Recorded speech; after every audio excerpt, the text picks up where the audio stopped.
Have you ever stopped to ask yourself just how much mental space worry actually consumes? How many moments of peace it steals, quietly, silently, before your day even begins? Most people don't wake up refreshed. They wake up already burdened by yesterday's regrets, tomorrow's uncertainties, and the pressure of everything in between. And that's before their first sip of coffee or even their first conscious breath. Sound familiar? We've been taught, almost conditioned, to believe that the more we think, the more control we have. That if we replay every scenario, rethink every word, and analyze every emotion, maybe, just maybe, we'll figure it all out. Maybe the anxiety will fade. Maybe peace will finally come. But here's the truth. Overthinking doesn't fix the problem. It becomes the problem. It's like trying to clear fog with more fog. What once could have been a simple moment of reflection turns into a maze of mental clutter. Instead of clarity, we create chaos. And it's not just the mind. The heart suffers too. Emotional pain doesn't always shout. Sometimes it's quiet. It speaks through exhaustion, through people-pleasing, through that unshakable tightness in your chest you can't quite name. We carry emotional wounds like invisible backpacks, pretending we're okay while slowly drowning inside. But what if you didn't have to carry all of it? What if peace wasn't something you had to chase, but something you could return to? What if stillness was not a destination, but your original state, just waiting for you to remember? In this episode, we're not going to throw more advice at you. We're not here to add noise to the already noisy world. Instead, we're going to do the opposite. We're going to return to stillness, one breath, one thought at a time, guided by the timeless wisdom of Stoic philosophy. You'll learn how to release the burdens you were never meant to carry, how to care deeply without losing yourself, and how to reconnect with the one thing worth holding on to when everything else feels uncertain: inner stillness. So let's begin. Gently, purposefully. Your mind is not a storage unit for worry. It's a tool for clarity. But most of us treat it like a warehouse, stacking it with fears, unresolved questions, imagined disasters, mental checklists, and emotional debris. We keep shelving our worries as if we'll get back to them later, but all we do is bury ourselves under clutter. The mind wasn't made to carry every detail of life like a beast of burden. It was designed to process, to filter, to discern, not to hoard every anxious what if. You've probably experienced this yourself. You sit down for a quiet moment, hoping to rest. But instead of peace, your mind races. You replay a conversation from last week, wondering what you should have said. You predict arguments that haven't happened. You scan your mental to-do list again and again. But what if right now you gave yourself permission to put it all down? And as we just explored, your mind isn't meant to carry every worry. It's meant to bring clarity. But here's where the trap deepens. You sit quietly, maybe just for a moment, and suddenly your thoughts begin to spiral. You wonder, did they misunderstand my silence? You replay old conversations. You construct entire futures, dozens of them, all uncertain, all based on possibilities that may never happen. And while your thoughts are sprinting toward what-ifs and maybes, something else slips away quietly, unnoticed. The present moment. The only thing that's real. Gone. Irrecoverable. The Stoics understood this trap well, especially Epictetus, who taught that the true threat is not what happens to us, but how we interpret it. He said it clearly. Men are not disturbed by things, but by the views which they take of things.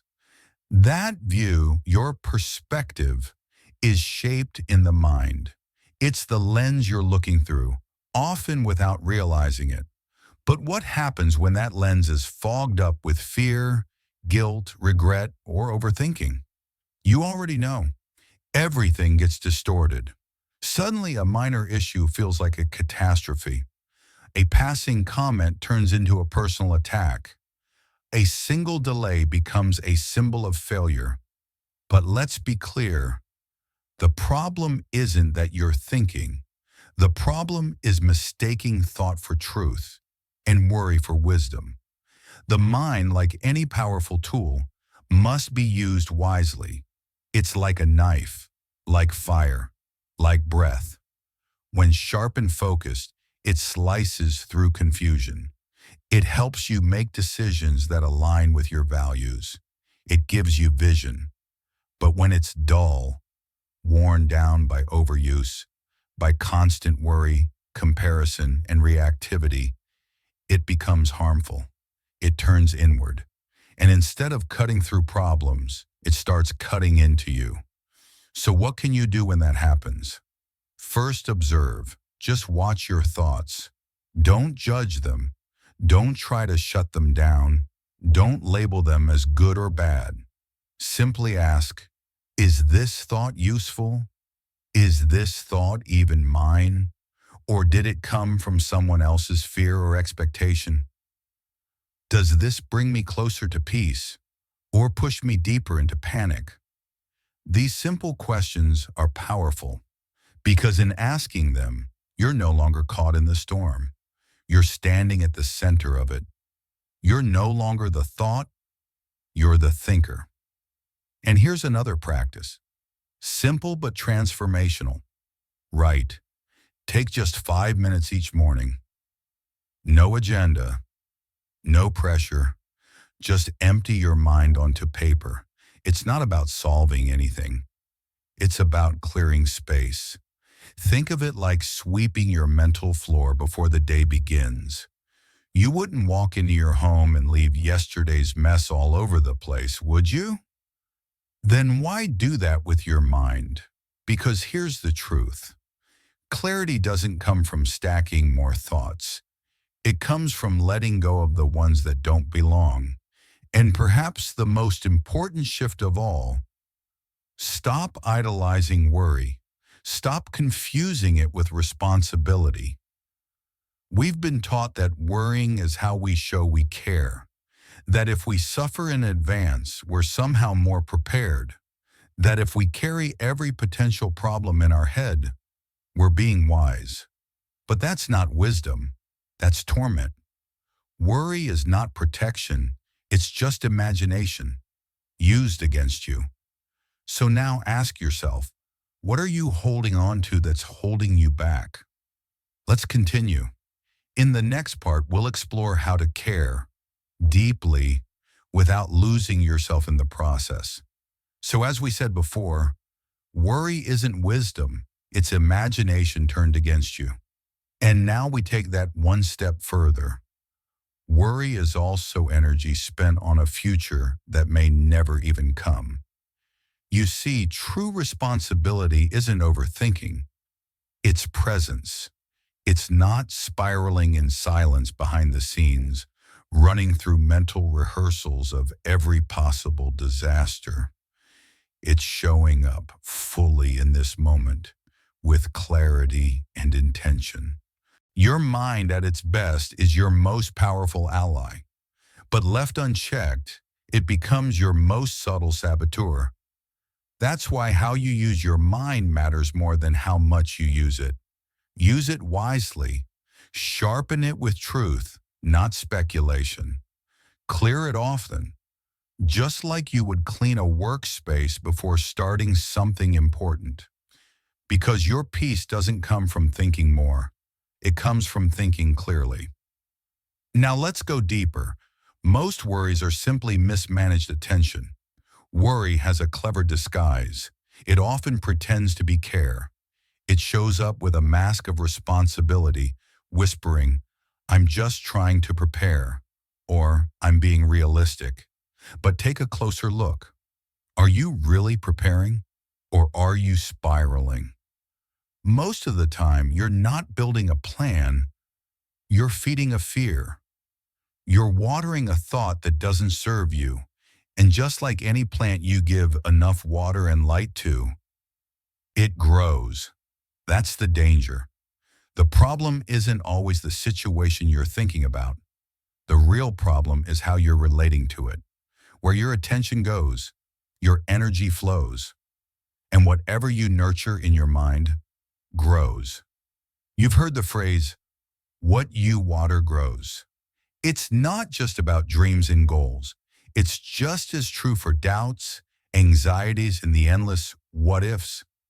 When you constantly give your attention to worst case scenarios, to imaginary outcomes, to problems beyond your control, what do you think happens? Your body starts reacting.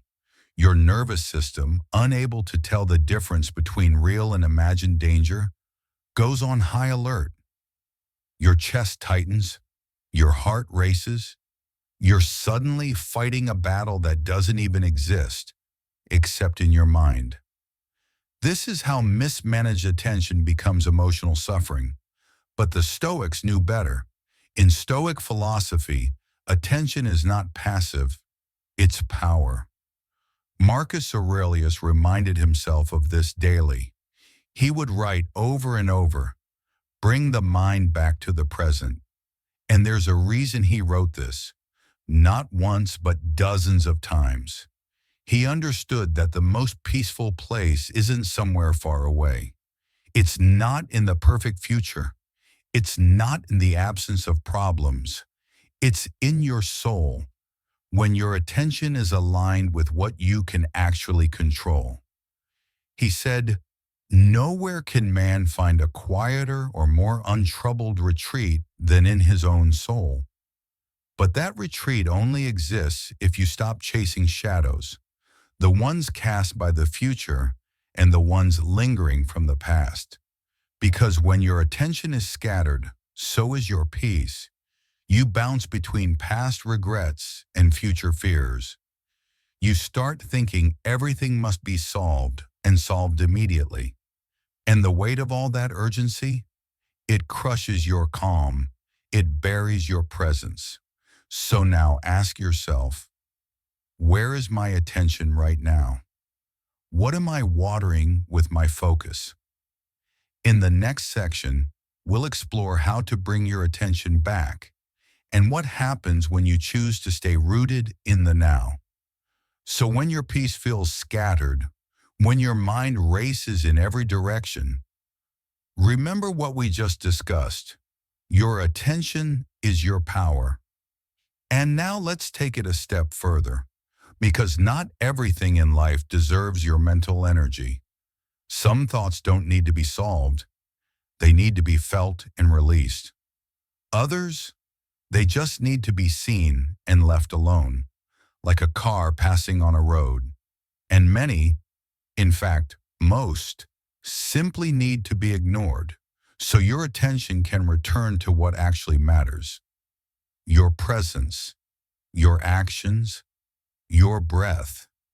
Now take a moment and ask yourself, how many of your daily worries come from things that never even happen? How much mental energy do you waste preparing for a pain that never arrives? Here's the truth. Your brain is wired for survival, not peace. If left untrained, it will always find something to fixate on, something uncertain, something unsafe. That's not your fault, but it is your responsibility to train your attention differently. So how do we begin? Pause, breathe, become the observer. When the thoughts start swirling, you don't have to get swept up in the storm. You can step back and watch.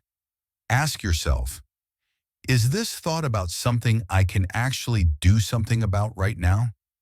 If the answer is no, then let it pass. You don't have to grab every thought just because it shows up. Redirect your focus, not to escape, but to realign.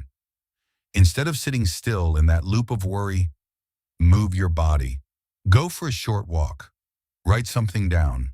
Do something present, physical, tangible. This isn't about distracting yourself. It's about coming back to reality, where your power actually lives. And here's the final reminder, maybe the most important. Attention is your currency. Every time you spend it on fear, you steal it from peace. Every time you feed a worry, you starve presence. And every time your mind drifts toward imagined chaos, you drift further from clarity, composure, and control. You live in a world built to hijack your focus. Endless news, constant notifications, viral opinions, meaningless noise. But your inner world, it doesn't need more input. It needs more intention. Less scrolling, more stillness. Less reacting, more reflecting. Less fear, more focus. Because here's the truth most people overlook. Peace doesn't come from solving every problem. It comes from managing your attention so skillfully that what once triggered you now barely touches you at all. Now let's talk about the next hidden cause of mental chaos. Over-attachment to thought is a silent addiction. We don't often think of thoughts as addictive, but maybe we should. Not thinking itself, that's essential. But overthinking, the kind that loops endlessly, offers no resolution and leaves you more exhausted than enlightened. It shows up late at night. It disguises itself as analysis or reflection. It feels important, but delivers nothing. This isn't wisdom. It's just noise wearing a suit. And the more you cling to those thoughts, the more tightly you grip that endless loop, the harder it becomes to hear the deeper truth underneath. But that's exactly what we'll explore in the next section. Let's dive into how to break this hidden mental pattern and reclaim your mind. So now that we've exposed the hidden addiction of overthinking, it's time to go deeper. Because here's the truth. A thought appears, and before we know it, we've accepted it as fact. We absorb it. We believe it. But here's what we forget. The mind isn't a perfect narrator. It's a storyteller. And like all storytellers, it sometimes exaggerates. Sometimes it replays outdated scripts. And sometimes it's not even telling your story. Some thoughts are just echoes, echoes of past pain, echoes of other people's fears, their doubts, their expectations that you quietly adopted as your own. And yet, we keep going back to them. Not because they help us grow, but because they're familiar. Looping thoughts give the illusion of movement. You feel like you're doing something, working through something, but in reality, you're standing still, going nowhere. That's why the Stoics were so firm on this idea. You are not your thoughts. You are the user of thought. Seneca said it best. We suffer more in imagination than in reality. And in today's world, filled with noise, distraction, and pressure, that line hits harder than ever. Because this kind of suffering, it doesn't always scream, it whispers, it sneaks in as indecision, as constant anxiety, as that voice that says, "What if?" but never gives a clear answer. And slowly, it robs you of the present moment. Why? Because the mind conditioned by chaos begins to crave it. Some people aren't just overwhelmed. They're addicted to their own thoughts, just like others might be addicted to screens or substances. Thinking becomes an escape, not from problems, but from the simple discomfort of just being still. But if you ask the Stoics, true clarity doesn't come from thinking more. It comes from thinking less and listening more. Not just listening to the mind, but to the stillness beneath it. So how do you break free? Step 1. Notice the loop. Start recognizing when your thoughts are solving and when they're just spinning. Ask yourself, is this thought actually helpful or just familiar? That one question can cut through hours of noise. Step 2. Interrupt the pattern. Take a breath. Stand up.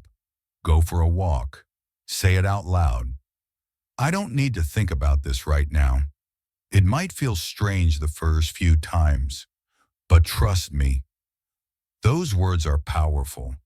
They are you reclaiming your authority over your own mind. Step 3. Make space.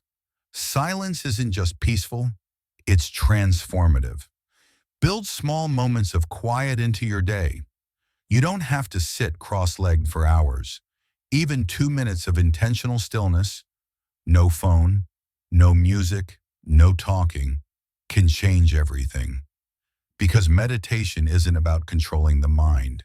It's about realizing you are not the mind. Behind the chatter is a deeper presence. Behind the chaos is clarity, waiting for you to slow down enough to hear it. And here's something you need to hear.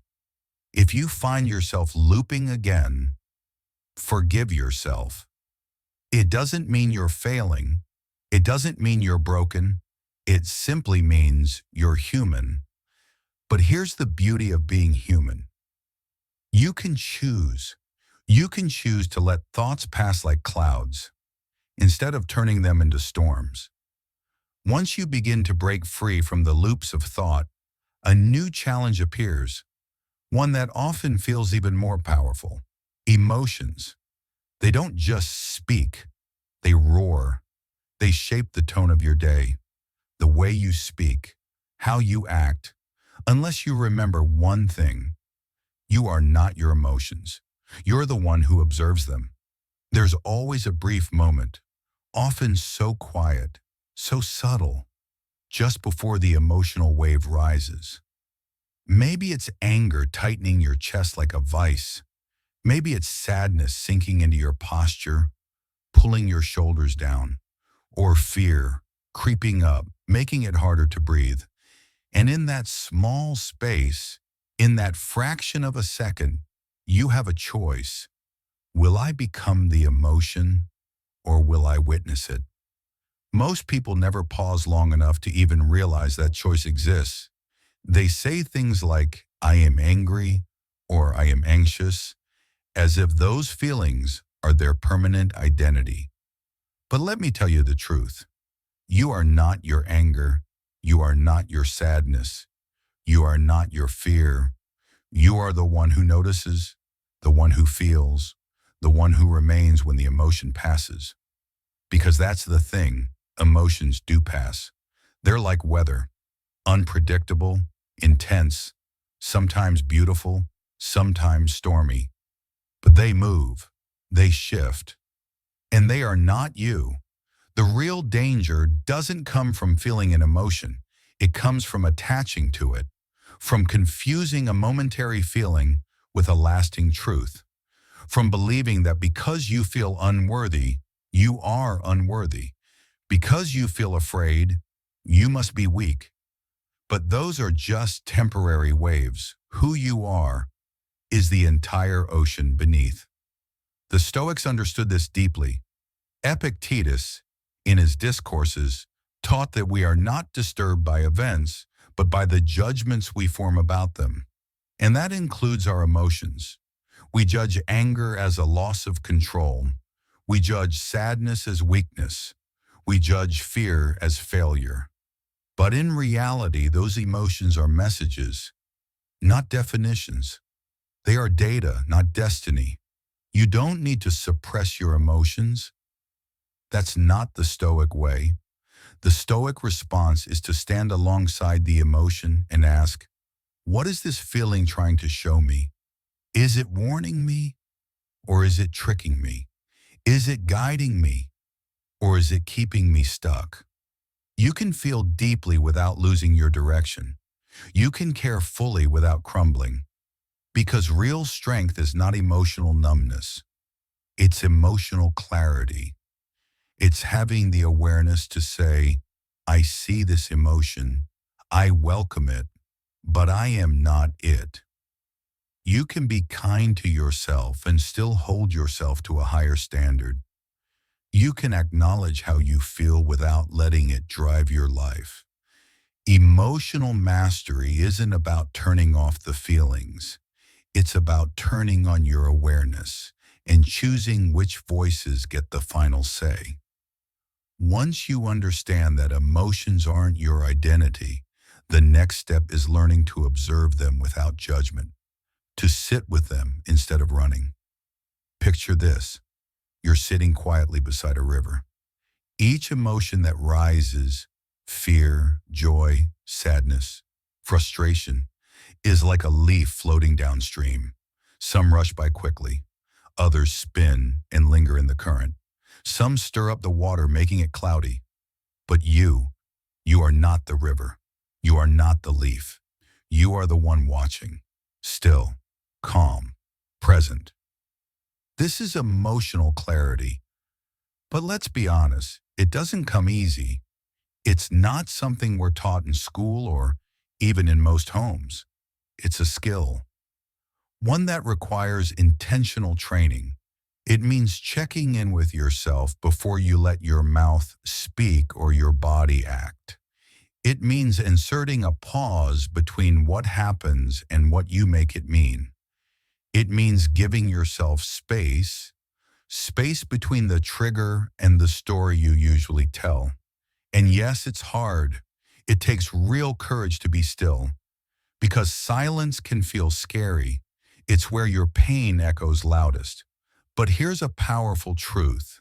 Silence doesn't make pain worse. Silence reveals what's already there. And once it's revealed, it can be healed. So how do you begin? Start small.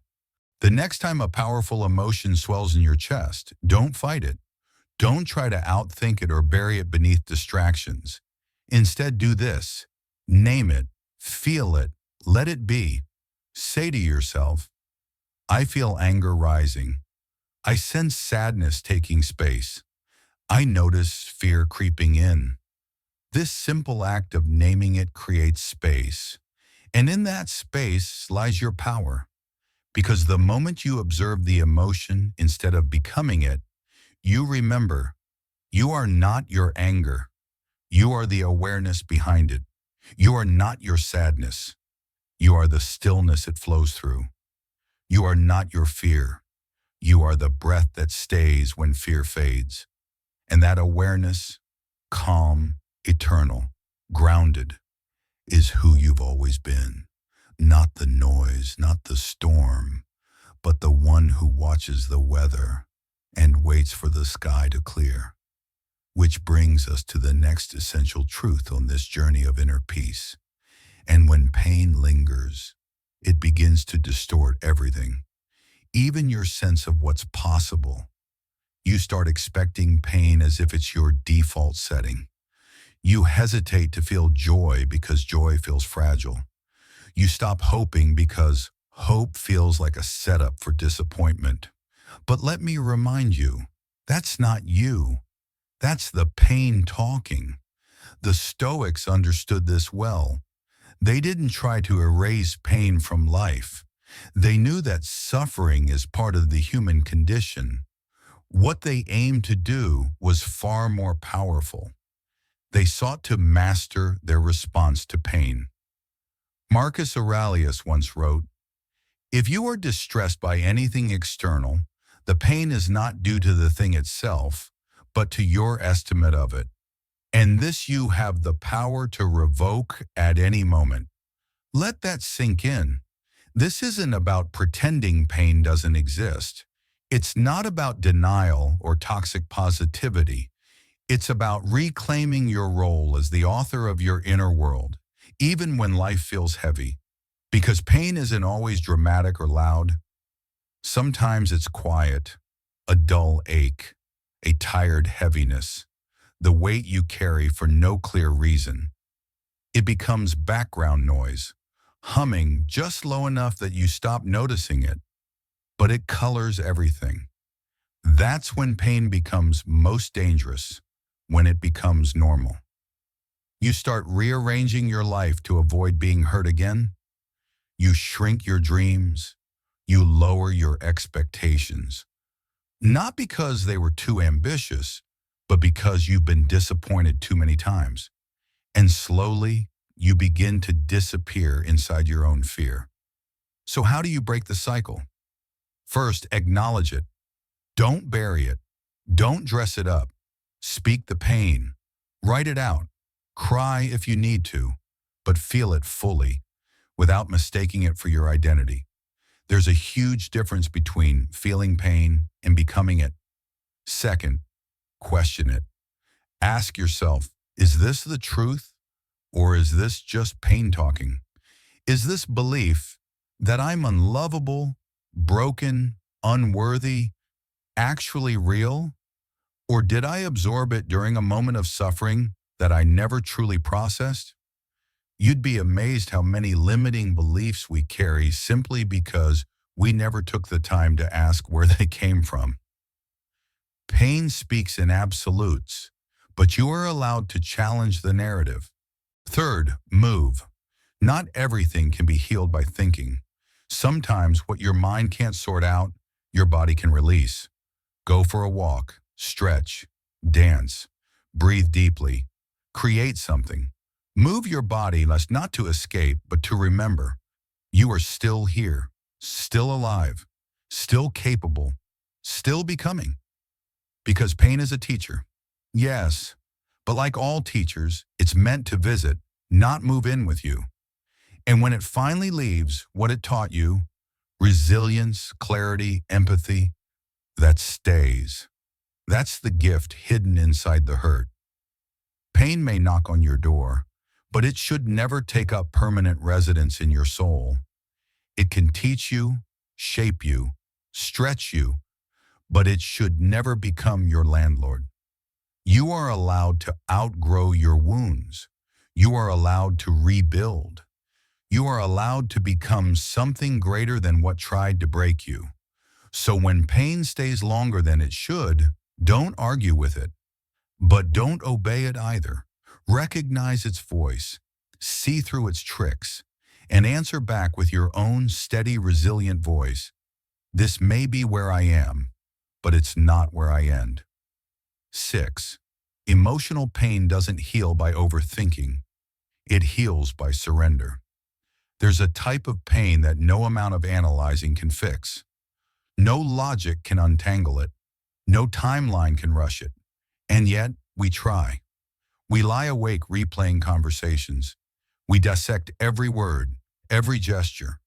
We imagine 1,000 different outcomes, all in search of closure.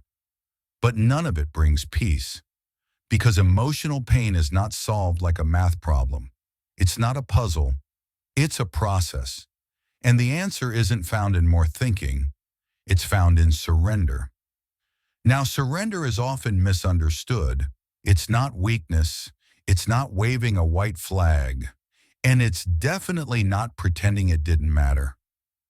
Surrender is strength. It's choosing consciously to stop fighting with reality, to stop demanding a different version of the past, to stop tightening the knot with every overanalyzed memory. Surrender sounds like this. Yes, this happened. Yes, I feel it.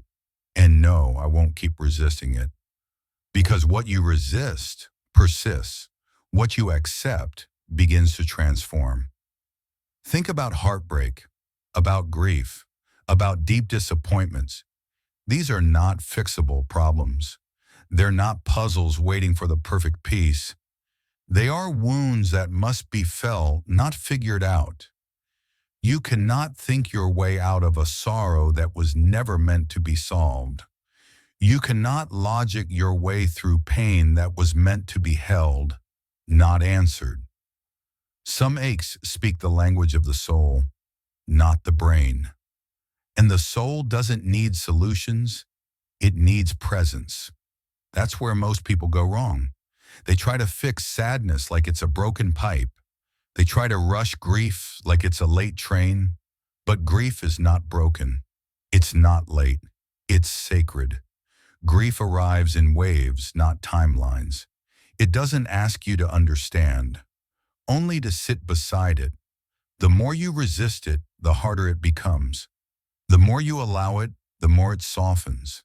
Slowly, quietly. Seneca, who understood suffering with depth and grace, once wrote, "What need is there to weep over parts of life? The whole of it calls for tears." That's not pessimism. That's wisdom. It's an invitation to stop bracing against life and start flowing with it.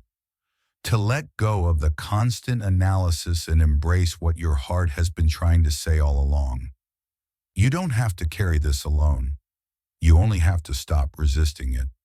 There's deep wisdom in that truth. Not as despair, but as perspective. Pain isn't a flaw in the system. It's not a failure of living. It's a feature of it. To feel pain deeply doesn't mean you're weak. It means you've truly lived. It means you've cared. It means that something or someone mattered. The goal isn't to shut those feelings down or to numb them out. It's to feel them fully without letting them consume who you are. So what does surrender look like? Not in theory, but in everyday life. It looks like this: sitting quietly with your sadness without rushing to distract yourself, letting tears fall without apology, taking a long, aimless walk, not to escape your emotions, but to move with them, telling a friend, "I don't need advice, just your presence," letting your heart speak its truth even when your mind doesn't quite understand the words. And above all, surrender looks like trust. Trust that you can handle this moment. Trust that healing doesn't need a deadline. Trust that even in your silence, your body, your soul, your spirit, they are already at work.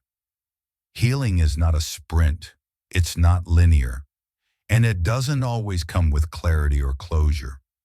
You're not weak because it still hurts. You're not broken because you're not over it yet. You're human and healing. So when the weight in your chest grows heavy again, when your thoughts begin to spiral again, remember this: peace doesn't come from solving every emotion. It comes the moment you let go of control and lean into the truth of what is, raw, real, and honest. 7. Control is an illusion. Responsibility is not. Most of us grow up clinging to this comforting lie. If I plan well enough, prepare enough, say the right things at the right time, I can prevent bad things from happening. We treat control like a shield, thinking it will protect us from disappointment, pain, or rejection. We hold tight, we overthink, we micromanage, but eventually life reminds us that it doesn't work that way. The truth hits like a wave. You can't control people's actions. You can't control how others perceive you. You can't control timing. You can't control outcomes. You can't control the storms happening in someone else's heart. You can't force love to stay. You can't make everything work just because you want it to. And the more you grip onto control, especially over things that were never yours to command, the more you drain yourself. It leads to anxiety, exhaustion, bitterness. But here's the shift. That realization isn't defeat. It's freedom, because while you don't have control, you do have responsibility, and that's where your real power begins. You are responsible for how you respond, for the energy you bring into the world, for your effort, your words, your choices, your focus. Control is rigid, control is fear-based, but responsibility is grounded. It's flexible, it's steady. It doesn't demand that everything go your way. It simply invites you to stay rooted in your values, no matter what happens around you. That's Stoicism in action. Epictetus said it plainly. Some things are up to us and some things are not. Your job is to know the difference and live accordingly, to let go of what doesn't belong to you and take full ownership of what does. When you live from this kind of clarity, everything begins to shift. You stop pouring your energy into things you were never meant to carry. You stop trying to control people's perceptions of you, trying to manipulate outcomes, trying to wrestle with the uncontrollable. Instead, you come home to what actually shapes your experience: your values, your actions, your effort, your responses. Think about the ocean for a moment. You can't calm its waves. You can't change the direction of the wind, but you can learn to sail. You can strengthen your boat, adjust your sails, and keep moving toward your destination. That, that is what real responsibility looks like. It's not flashy. It won't get viral attention, but it builds something far more important than attention. It builds strength, quietly, consistently, from the inside out. The modern world teaches us to chase control. We're pushed to monitor every metric, optimize every outcome, and engineer every experience to guarantee success. But the Stoic path calls us back to something deeper. It says, release what you were never meant to manage. Double down on what you actually can. Trade the illusion of control for the substance of self-mastery. So the next time you feel like you're spinning, overwhelmed, frustrated, mentally exhausted, ask yourself one thing. Am I clinging to control or stepping into responsibility? One of those paths will always feel heavy. The other will make you lighter. Control drains you. Responsibility grounds you. Let the world move. Let people be who they are. Let life unfold wildly, beautifully, unpredictably. You're not here to force the chaos into order. You're here to meet it with calm, strength, and steady intention. And that is more than enough. 8. Detachment is not indifference. It's inner maturity. One of the most misunderstood and misused ideas in the self-development world is the concept of detachment. People hear the word and instantly think it means being cold, uncaring, emotionally numb, or withdrawn from life. But that's not detachment. That's avoidance. Detachment doesn't mean shutting down. It doesn't mean feeling nothing. It doesn't mean walking away from love or pretending not to care. In fact, detachment means you care deeply, but not destructively. It's about loving with open hands, not clenched fists. About staying present without becoming possessive. It's saying, I can love you without trying to own you. I can care about this without needing to control it. I can give my all and still let go when it's time. This is not easy work. In fact, it's some of the hardest inner work you'll ever do. But it's also the most freeing. Because think about it. How often has pain come not from love itself, but from over-attachment? You cling to someone's opinion, and a single criticism ruins your mood. You latch onto a specific outcome, and any detour feels like disaster. You wrap your identity in a role, a title, a relationship, and when it shifts, as all things eventually do, you feel like you're falling apart. This is why the Stoics warned us. Don't confuse what is external with what is essential. Marcus Aurelius wrote, receive without pride. Let go without attachment. He didn't say not to feel. He didn't say not to love. He simply taught us how to hold everything, even the most beautiful things, gently. He didn't say not to try. He didn't say don't care. What Marcus Aurelius and the Stoics taught was this: don't cling. Don't build your peace on foundations you don't control. Don't let your identity depend on people, possessions, or outcomes that shift like the wind. Detachment is not coldness, it's clarity. It's the quiet wisdom to say, this matters to me deeply, but it doesn't define who I am. It's the inner strength to engage with life fully, relationships, goals, experiences, and still remember your center when any of them change or fade away. Because the truth is, everything in life is temporary. And if your happiness is tied to what changes, then your peace will vanish every time it does. So what does real detachment look like in your daily life?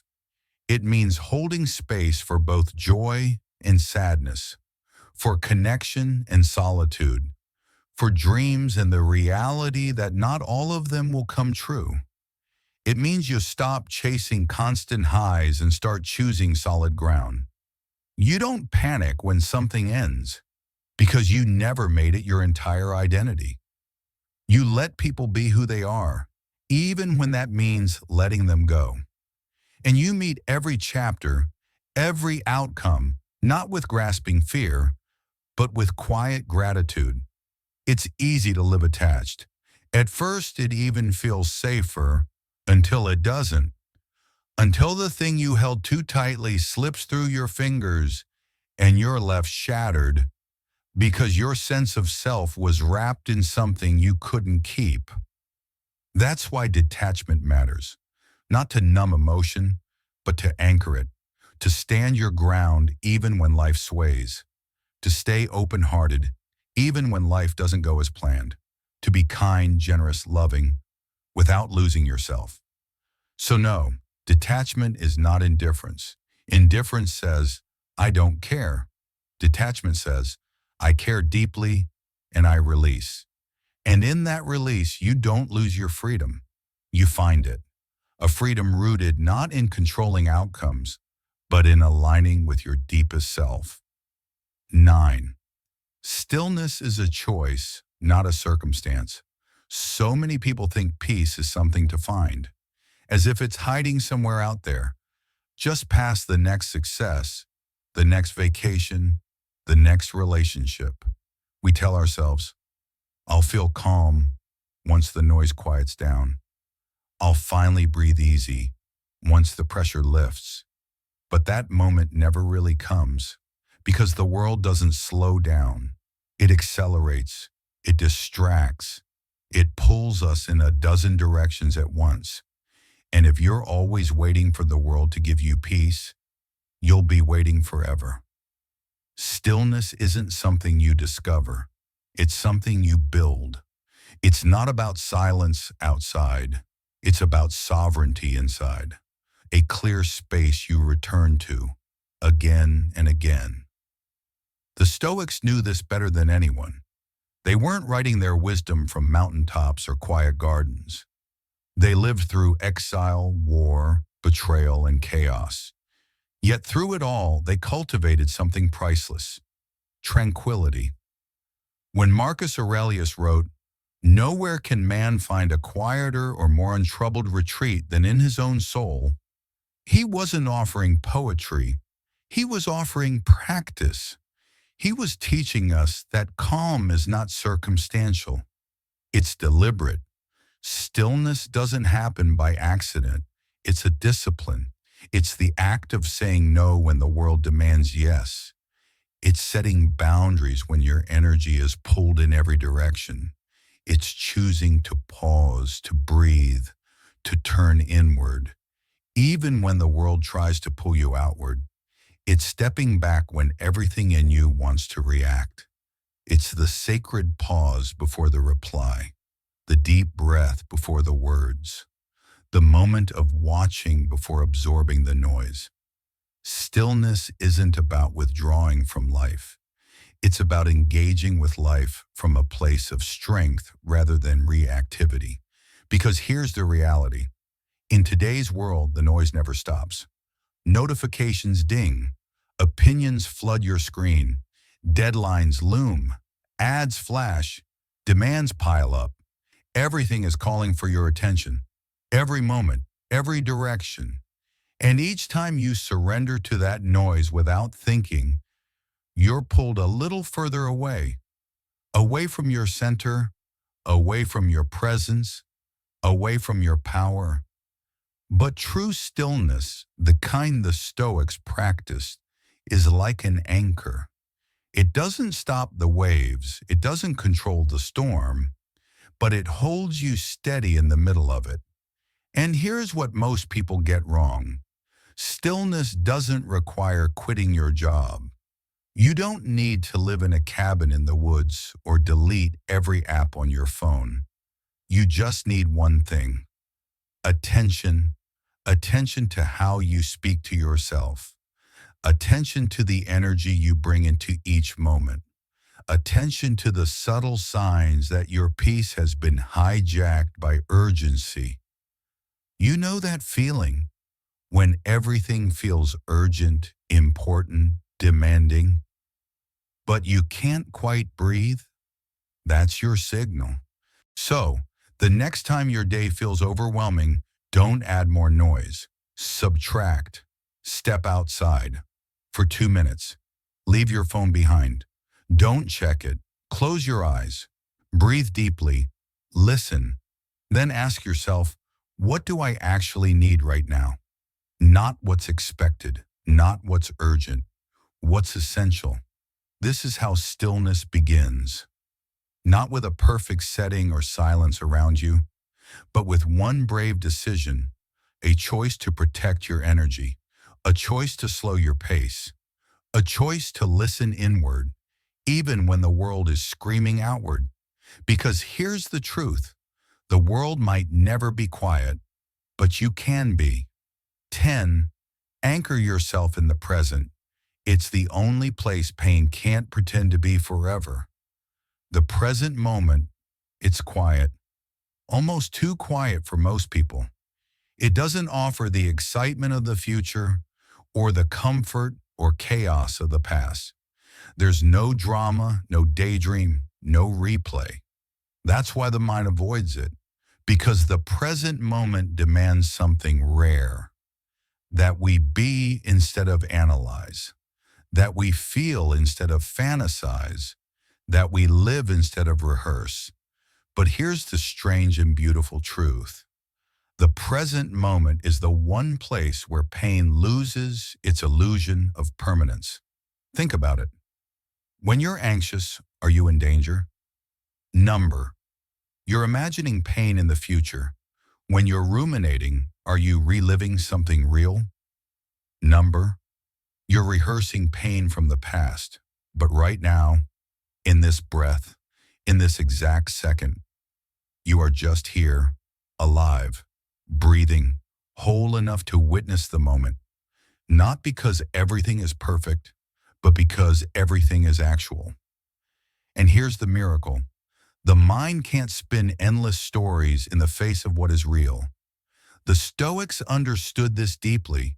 They trained their minds not to escape, but to return, to come back again and again, to what is, rather than what might be. Marcus Aurelius reminded himself of it constantly. Marcus Aurelius said it best: confine yourself to the present. That wasn't just philosophy, it was survival strategy, because the mind is at its strongest, not when it's running wild through the past or forecasting the future, but when it's anchored, focused, rooted in the now. That's when the noise fades. That's when clarity enters. And in that stillness, there's strength. But let's be honest, staying present, it's hard, especially when pain feels fresh. When the past pulls at you like gravity, whispering, there's something you missed. One more thought, one more replay. You go back thinking there's a detail you overlooked, a lesson you didn't quite learn, a moment you should have handled differently. But the past is not a puzzle to be solved. It's a place you've already been. And the future? It's just a blank canvas, untouched. It doesn't threaten you unless you hand it a brush dipped in fear. This is where the practice begins. Presence isn't a feeling. It's not a magical state of being. It's a discipline, a muscle. You don't need hours in meditation to train it. You just need moments of awareness, like when you're washing the dishes and you actually feel the warmth of the water. When you're walking and instead of rushing, you see the sky, you feel the wind. When you're with someone and instead of waiting to speak, you really listen. These are not small things, they are portals to peace. Because peace doesn't land in memories, and it doesn't land in hypotheticals. It needs space, a still, open space to arrive. And when pain knocks on your door, because it will, meet it here. Not in the past, not in the story you've repeated, not in what should have happened or might happen. Meet it now in this breath, in this second, where you can actually feel it instead of running from it. Because in the now, pain doesn't come with a script. It has no narrative, no history, no future. It just is. And in that raw presence, you regain something precious, your power. You realize you don't need to carry it forward. You don't have to drag the same ache into the next moment.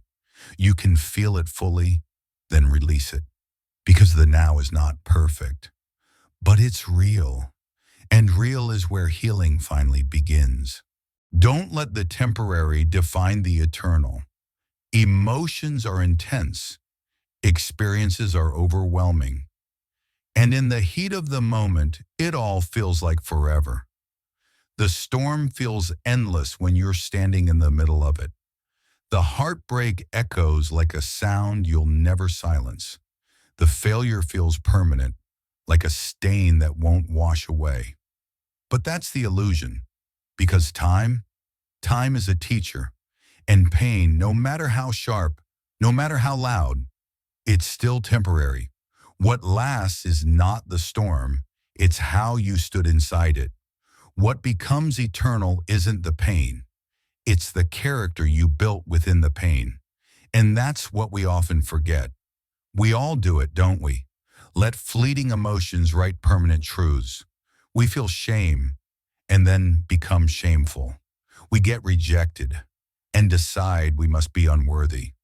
But here's the reality. No emotion, no matter how heavy or intense, has the authority to define your worth. Emotions are like weather, stormy, unpredictable, passing. But you're the landscape. You remain steady beneath it all. The Stoics understood this subtle yet dangerous confusion. Feeling is not the same as being. They never taught us to suppress emotions. They taught us to observe them, to step back, to watch the emotional storm roll in and roll out without losing ourselves in the flood. Seneca once said, "No man is more unhappy than he who never faces adversity, for he is not permitted to prove himself." And in that line, there's profound truth. Adversity isn't meant to erase who you are. It's meant to reveal who you can become. You will feel rage. You will grieve. You will live through moments that crack the foundation of everything you once believed. But the Stoic question is, what will you build next? Will you let betrayal become a fortress around your heart? Will you let one failure convince you that you were never meant to try? Or will you pause, take a breath, and whisper, "This is only part of my story. It's not the whole book." We live in a world that rewards speed, snap judgments, instant reactions. We give meaning to things in real time and rarely go back to question them. But wisdom, real wisdom, is slow. It lets the moment breathe. It allows space for clarity. It waits for the emotional tide to settle before declaring what the waves really brought in. And it reminds you of something vital. You can feel deeply and still know that your feelings are not the full truth. So here's a challenge. Next time you're swept up in a surge of emotion, pause. Ask yourself, is this how I want to remember myself in 5 years? In 10 question mark, is this reaction aligned with the person I'm becoming or the pain I'm trying to escape? That one question can change your trajectory. It creates space. And in that space, you reclaim your power. Pain is temporary. Shame is temporary. Even joy, as beautiful as it is, comes and goes.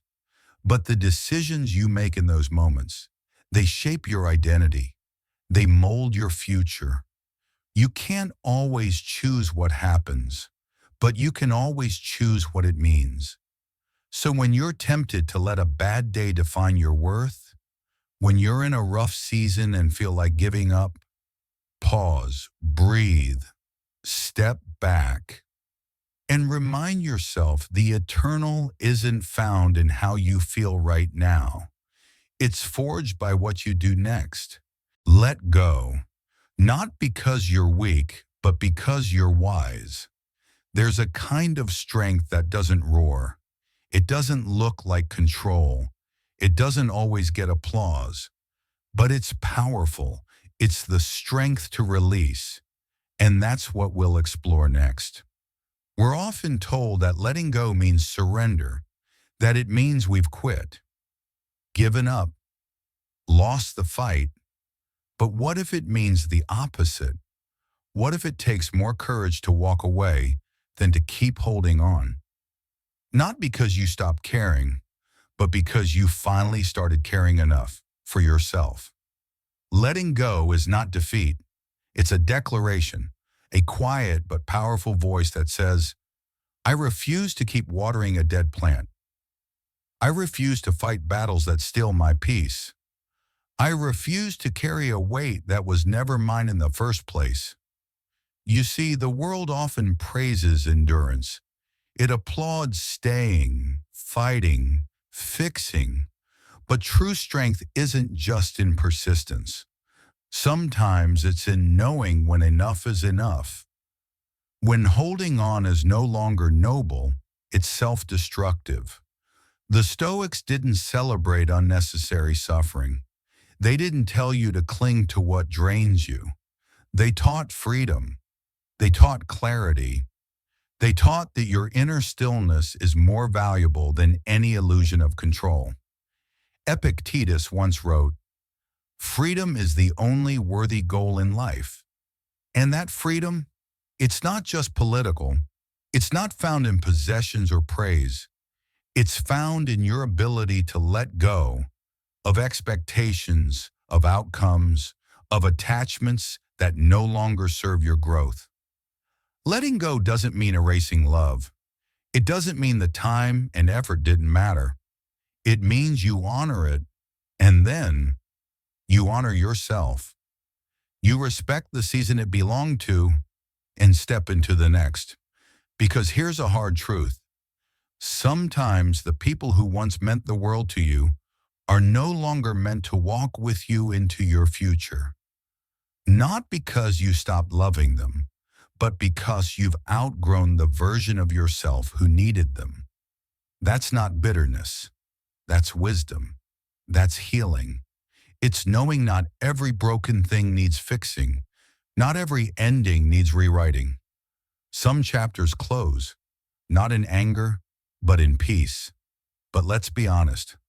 Letting go is hard because the mind craves closure. It wants answers, final conversations, explanations that never arrive. Yet healing doesn't always come with closure. It comes with release. It gives you something far more powerful than the why. It gives you freedom, the kind that lets you move forward without understanding everything. The kind that teaches you peace doesn't come from what they gave you, but from who you became in the process of letting go. Letting go can look like silence, like not texting back, like saying no when you always said yes, like choosing peace over being understood. And that's okay. You do not owe anyone an explanation for your evolution. So take a moment, ask yourself, what am I still holding on to that no longer serves me? What belief, memory, story, or person am I gripping so tightly that it's suffocating my future? Then breathe and know this. The space created by letting go isn't empty. It's sacred. It's space for new growth, new peace, new possibilities. It's not the end of your story. It's the beginning of your return to freedom. Let go, not because you're weak, but because you're finally strong enough to give yourself a chance to live again. The one thing to hold on to, inner stillness. When everything around you shakes, when plans collapse, when people walk away, and even your own thoughts become chaotic, what remains? That's where we go next. They didn't hold on to praise, not comfort, not certainty, not control. The Stoics knew better. What they held on to was inner stillness, because stillness is in the absence of motion. It's the presence of depth. It's not a life without problems. It's a life where those problems no longer own you. Stillness is the quiet place within you that remains calm even when the whole world screams. And here's the part we so often forget. That stillness you're looking for, it's not in your next achievement. It's not at the finish line of some long, exhausting journey. It's not unlocked by proving your worth or earning someone's approval. It's already within you, buried under layers of noise, fear, memory, and distraction. But it's there. It's always been there. Marcus Aurelius, who ruled an empire while wrestling with the same fears and doubts we all carry, wrote of this constantly. In the middle of war, politics, and personal grief, he reminded himself, look well into yourself. There is a source of strength which will always spring up if you will always look there. In today's world, we confuse motion with progress. We hustle, scroll, chase, strive, believing that peace is something we'll catch if we just run fast enough. But peace isn't found in the race. It's found in the moment you pause, in the breath you take before the next thought, in the stillness between action and reaction. Stillness is not passivity. It doesn't mean you stop caring or stop showing up. It means you lead from calm, not chaos. You respond, not react. You reflect, not lash out. You return to your values before you seek validation. And this, it's not easy.